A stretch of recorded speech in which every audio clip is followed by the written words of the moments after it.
to leave. After the police go, the crowd drifts to the intersection of Florence and Normandy, a half-block away, and begins throwing rocks and bottles at passing cars. A Latino driver, apparently hit by a rock, swerves into the intersection and crashes. He's pulled from his car, but escapes, leaving behind a dazed female companion. Several police cars streak through the intersection, but don't stop. It's the last time a police presence is seen on the videotape. The absence of the police in this, the early stages of the riot, and their slowness to respond afterwards, have provoked sharp criticism of the city's law enforcement. Had the police department acted quickly, there would have been far less burning, looting, if the police had been quick to respond. Police Chief Daryl Gates says no one expected the riot would grow so quickly. We had what we thought was an appropriate response. We were trying not to be provocative. We didn't want to bring out a self-fulfilling prophecy. Be that as it may, with the police absent from the intersection of Normandy and Florence Wednesday, the crowd starts dragging whites and Mexican Americans from their vehicles and beating them. Then, the scene that came to symbolize the brutality of the riot. Reginald Denny is pulled from his truck and nearly killed. Denny appears to beg for assistance. Other blacks later help him escape. Looters begin stripping stores. The riot is starting to spread. Night begins to fall, and the intersection is burning. Another man who was beaten staggers up as a black preacher seems to pray over him. Would a fast and firm police response have kept the violence that began here from escalating? The Los Angeles Police Commission is now investigating. Jack Smith, ABC News, Los Angeles. Along with the property that was vandalized and destroyed by fires, businesses are still trying to figure out exactly what they lost to looters. While, curiously, some of what was looted has been coming back. Here's ABC's Tom Foreman. Acting on anonymous tips, police are seizing thousands of dollars worth of looted goods, often going to homes and simply asking people if they have stolen merchandise. They do not make arrests, they just cart the stuff away. At a downtown warehouse, the loot is piling up. Sofas, stereos, tennis shoes, plastic flowers, a washing machine. People realize that I could go to jail, I could be arrested. You know, I have a family to support. I have children to raise. I can't go to jail. Police here say they are not arresting people for just possessing stolen goods because they believe many residents with no previous criminal records became caught up in the action. Churches asked people to turn in stolen goods. Now they are finding property and donations for riot victims left on their doorsteps. We've had a lot of people that want to make confession more than normal, you know, and the masses have been busier than normal.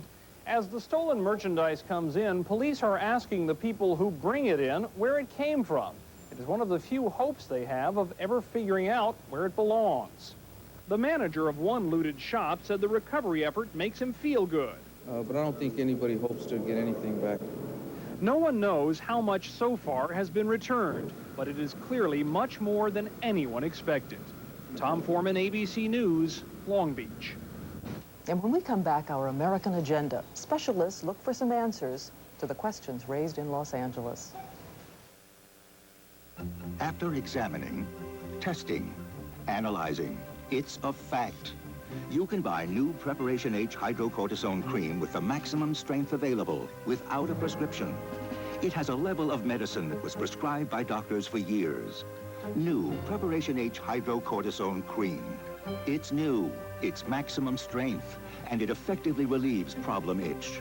New Preparation H hydrocortisone cream. Prescription strength without a prescription.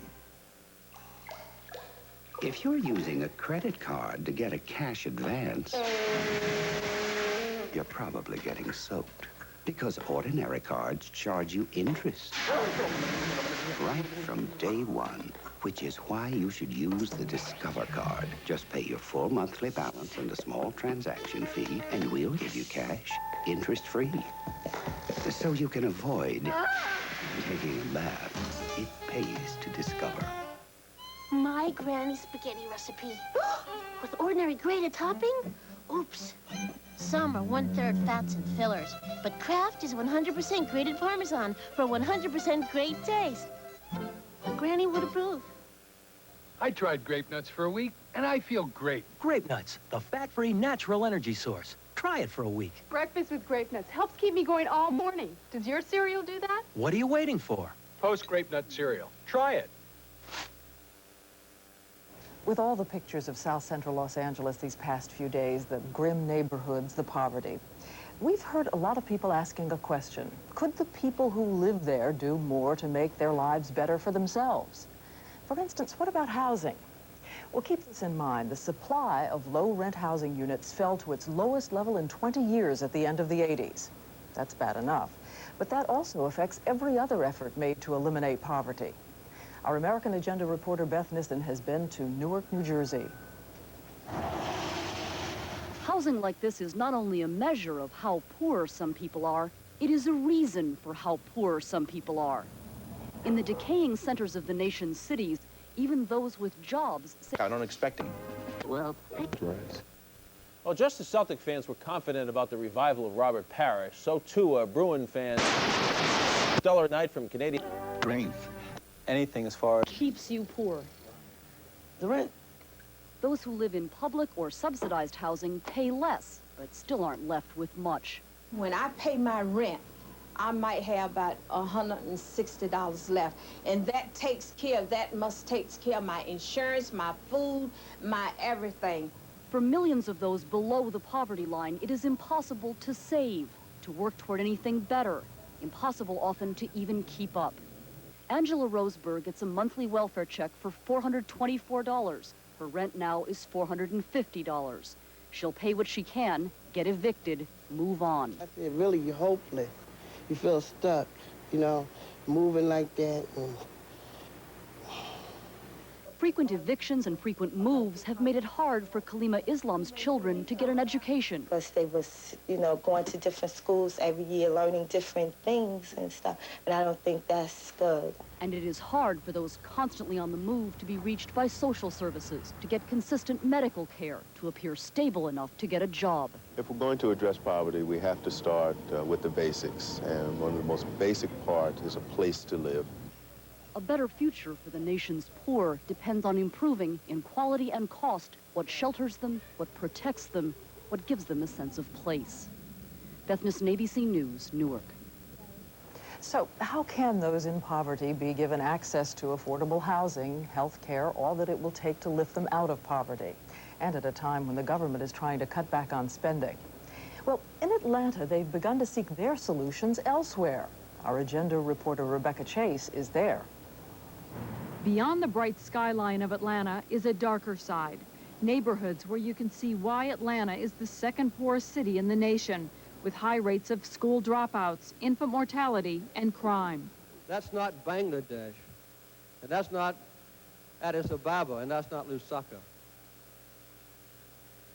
That's Atlanta, Georgia. Former President Jimmy Carter has recently turned his attention from foreign affairs to problems of the inner city, learning about them in the housing projects, the hospitals, the schools. Afterwards, I asked the principal, what are the main problems here? She said, Mr. President, the boys believe that their future success, their status in life, is dependent upon their ownership of a semi-automatic weapon.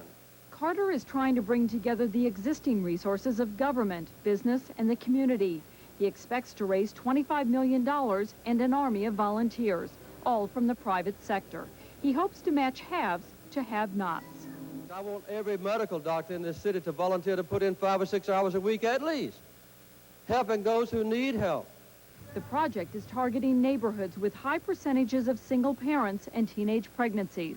Unlike projects in the past, the residents will determine what they need. We need to take a family like that is housed in these bad housing situations and really not only give them a better place to live, but we also must change their life.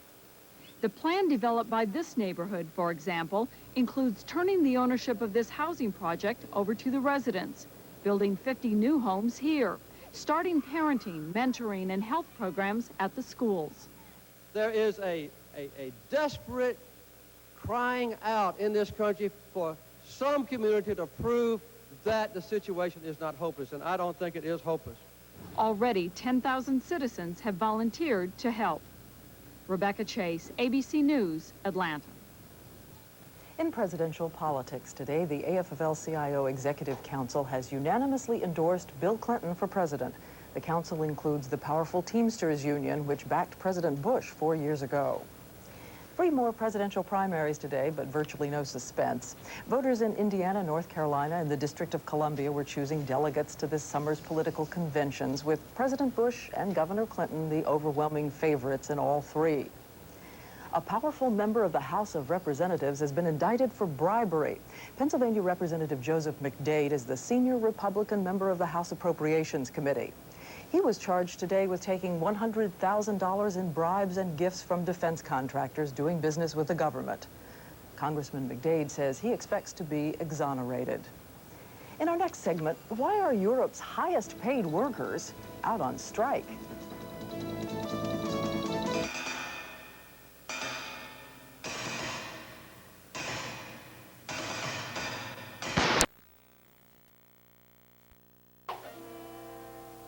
That's just cure the Spectre War. That would be worth thousands of dollars.